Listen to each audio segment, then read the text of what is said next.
All right, beautiful babies. Just a Madden Curse Week 13 matchup recap. We got one more week until the playoffs. We're going to do a quick recap on that. So we're going to kind of speed through the matchups for this week, starting with myself versus Brent.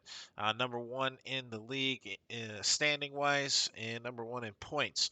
I was able to edge Brent 184 to 113. I did pick myself in this matchup, so we're 1-0 on the week. Brent's biggest hitters were Mahomes, AJ Dillon, Tyreek Hill, each 20 plus points. Tyreek with 30. On my side, Amon St. Brown 35, Devontae Adams 38. The Cleveland Browns defense 31. Again, man, you get three guys that can put up 100 points. It's going to be really, really hard to beat that team. So, I got lucky with the Browns defense. I mean, playing Kyle Allen, thought something could happen, but didn't think we were going to get 31 points there. Um, on Brent's bench, he had Devontae Smith 21. I think he won the award for that benching, but wouldn't have helped in this case. 1-0 in the week. Next matchup, Fat versus Jason. I picked Fat to win, and Fat did win, 150 to 116. Second highest score of the week. He had Joe Burrow with 30 and Tyler Lockett with 28. Big help there. Saquon 19.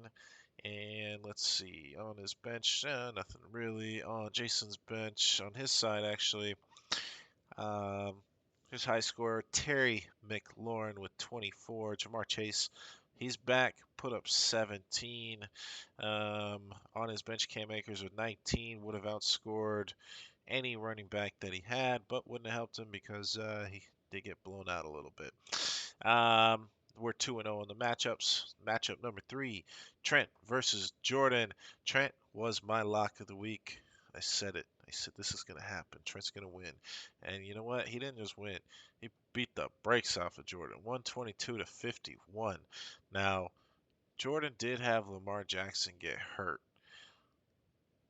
But did anybody else get hurt? Doesn't look like it. I mean, this is the worst lineup that has possibly ever been submitted into fantasy football. We're gonna actually read the whole lineup. Lamar Jackson, 1 point injury. Okay, what can you do?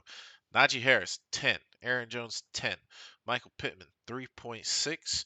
DeAndre Carter, 2.4. I don't think either one of those guys got hurt. I didn't watch the game, so I don't know.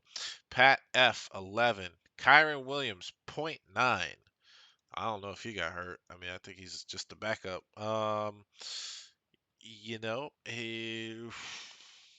We're supposed to speed around this, but damn, I just can't stop looking at this. Um, his highest scorer was Daniel Jones, who put up 17 points on the bench. His second highest scorer was Nico Collins, who put up 12 and a half points on his bench. And Jerry Jeudy was right there with Pat F with 10 and a half, and he's also on the bench. So, um, 51. This has got to be the season low. I gotta imagine by 20 points. This is. I've never seen it. Never seen anything like it. Joe Mixon outscored him that 1 week with 55 points. That 1 week alone, you could have started Joe Mixon versus this lineup, and you would have beat him. Let's look at Trent's lineup. He put up a very respectable 122. High score, Garrett Wilson, 24 points. Oh my God, give him a quarterback. Anybody not named Zach Wilson, and all of a sudden these wide receivers, they're blowing up. Isaiah Pacheco, 16. DeAndre Swift, he's back, baby, 21 points. Just an overall great game from Trent. Thank you for securing that lock. We're 3-0 in the week. The fourth matchup, I picked Scott over Marshall. Scott won it 133 to 119. Scott's looking good for the playoffs, 7-6. He's basically a lock. He's gonna need to. Um, He doesn't necessarily have to win, but he will need to have a points tiebreaker. So, um, looking for him to put up some points at the end of the week and get into the playoffs in his lineup. Biggest hitters, McCaffrey, 29. Tony Pollard, 25. I miss Tony Pollard. Keenan Allen, 21. DK Metcalf, 27.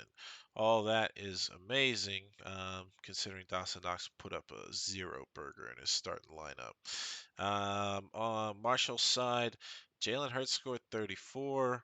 AJ Brown scored 32, and not too much else. I mean, those two guys put up 65 points, and then the rest of the team put up 55 points. Alvin Kamara was 6 points. That hurts. Not too much on the bench there. Um, Not anything that would have secured the victory. Could have got a little bit closer with Drake London in, but wouldn't have to win. All right, we're 4-0 on the picks. Let's go to Game 5. I picked Alex over Dan, and we got it, baby. Alex won 121 to 101. Um, Alex is now 5-8. Dan's 7-6. Dan is essentially in the same boat as Scott is in there. They're 90%, 95% locks. I mean, they just got to go out and put up some points next week, and they should win any tiebreakers, win or lose. So that where they would run into issues is if they just have a stink burger of a game, put up, a really low score and lose, and one of those other teams that with the same record as them, just explode. So there is a chance. However, it looks pretty good.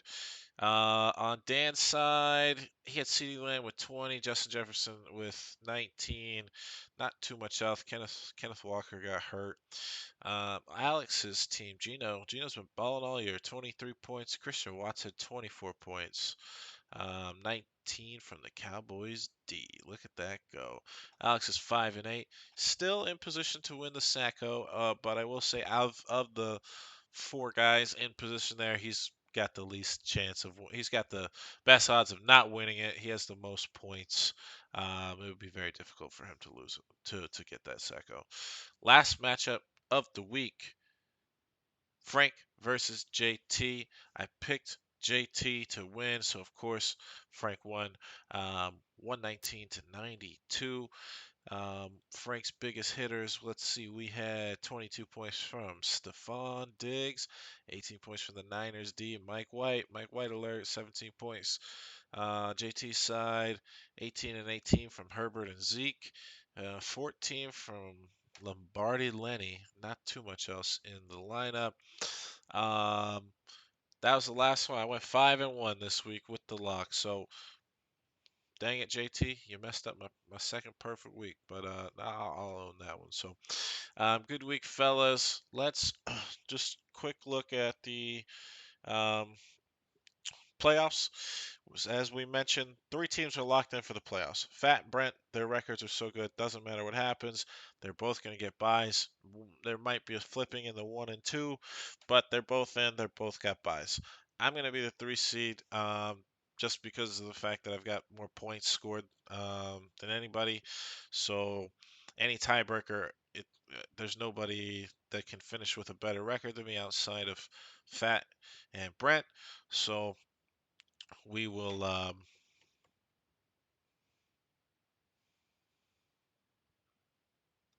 I should say that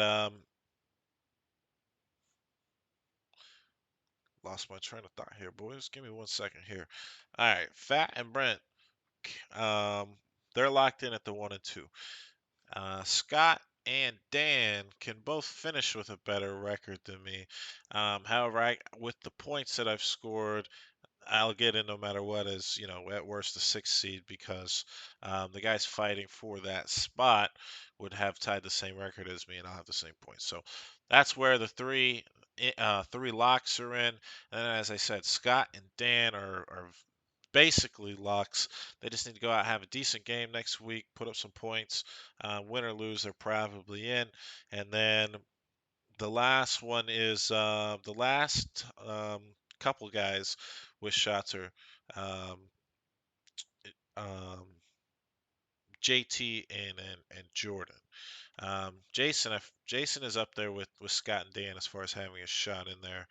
JT and Jordan are on the lower end of that just because of the records um, and the points, but they both still have a shot. So if they go out have a huge game, win, one of those other guys just stinks the bet up and loses next week, anything can happen. As far as Sacko, like we talked about, Trent's in the lead now. There's three other guys, Alex, Marshall, Frank. They're all within a game. So if Trent goes out and wins next week and any of those guys lose, it's going to go down to the points. Marshall and Frank, I believe, are both within 20 points of Trent. Frank's actually got less points than Trent. Marshall has like 10 or 20 more points. So either one of them lose, Trent goes out, puts up a lot of points, wins next week. We got a new Sacko. Um, the updated rankings for the week. Number 12, I have Frank, just like I said, because of points. 11, Trent. 10, Marshall. 9, Alex. 8, Jordan. 7, JT.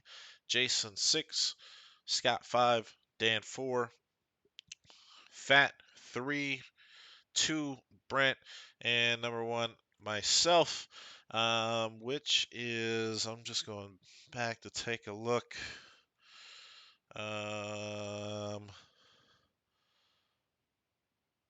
Let's see. So Brent has been in the number 1 position since week 4. So very long time.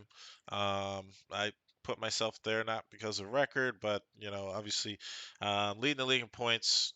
I've won Team of the Week last 5 weeks in a row, so kind of hard to not put us there at this point.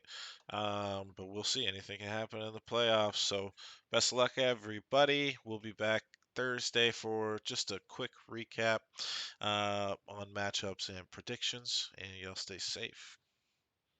Drink some eggnog. It's good. Madden Curse. Out.